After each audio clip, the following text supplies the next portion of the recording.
ये battery rickshaw, ये जो सुविधा दी गई है वो केवल बीमार के लिए, विकलांग के लिए, जिसको नहीं दिखता उसके लिए सुविधा दी गई है। ये सुविधा ना कर हमारा कुली का बोझा वो लाद के बैटरी रिक्शा से बाहर लाते थे। हम लोग की बड़ी हानि होती थी। जो पहले 3 गाड़ी थी 2018 में, उस पर 7 किलो का लगेज अलाउ था, वो सब हटा दिया गया। उस पर लिखा नहीं है और हमारे सारे कुली का सामान जब वही ढोते थे तो हमारे कुली भुखमरी करार पे आ गए। मजबूरी पे हम लोग हड़ताल किए थे सब कोई। तो प्रशासन से आपकी बात हो गई है? हाँ, अभी बात हुई है हमारी बात मानी गई और हम लोग जायज़ तरीके से लड़ाई लड़ रहे थे, इसलिए अधिकारी लोग मेरी बात को माने।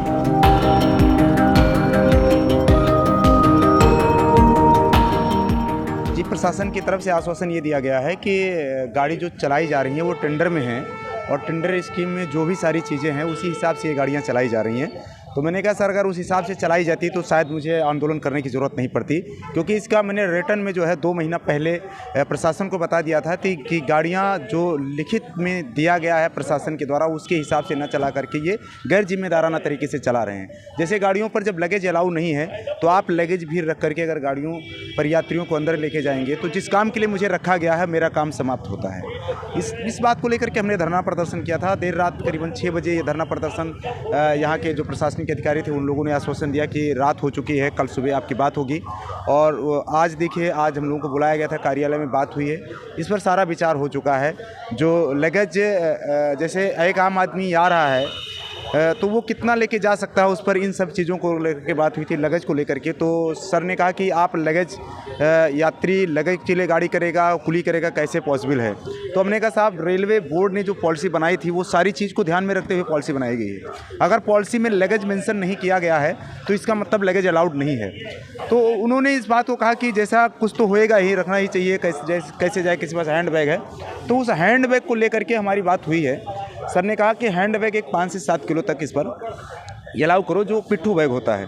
तो ये पर हमारी समझौता हो गई है और आगे जो मानक है गाड़ियों का, उस गाड़ियों पर डिस्प्ले किया जाएगा कि सामान इस पे मान्य नहीं है और कहाँ गाड़ियाँ पार्किंग होंगी। कि जैसे गाड़ियाँ डग्गामारी करती हैं ना, प्लेटफार्मों पर हार्न बजा रहे हैं, गाड़ियाँ दौड़ा रहे हैं यात्री। कई बार एक्सीडेंट हुआ इसी गाड़ी से, प्लेटफार्म पर गाड़ी आदमी के ऊपर चढ़ गया है, अच्छा, भर्ती हो गया है। इनका बहुत कुछ हिसाब किताब, एक महीने तक गाड़ियाँ बंद रही हैं।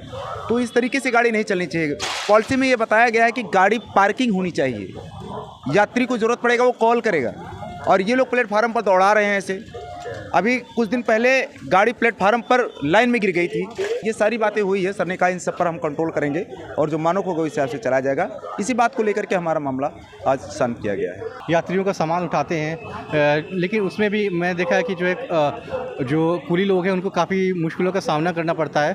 तो उसमें और आप लोगों की क्या समस्या है? सरकार से ये कहना है कि जिस तरीके से निजीकरण व्यवस्था बनी है और रेलवे के अंदर विकास जो हुआ है, मैं कह रहा हूँ कि जिस तरीके से 2008 में सरकार ने एक पॉलिसी लाई थी कि कुलियों को गैंगमैन में कन्वर्ट कर दिया गया था, उसी तरीके से मैं ये चाह रहा हूँ कि काम खत्म होने की स्थिति को देखते हुए हमारे कुलियों को रेलवे के अंदर कहीं मर्ज कर दिया जाए ताकि इनकी भी रोजी रोटी चल सके। आज हमारे पास 2 वक्त की रोटी कमाने के लिए मजदूरी नहीं मिल पाती है। मोदी सरकार में 2014 से लेकर के 2023 तक लगातार आंदोलन किया गया, लेकिन हम लोगों की बात सुनी नहीं जा रही है।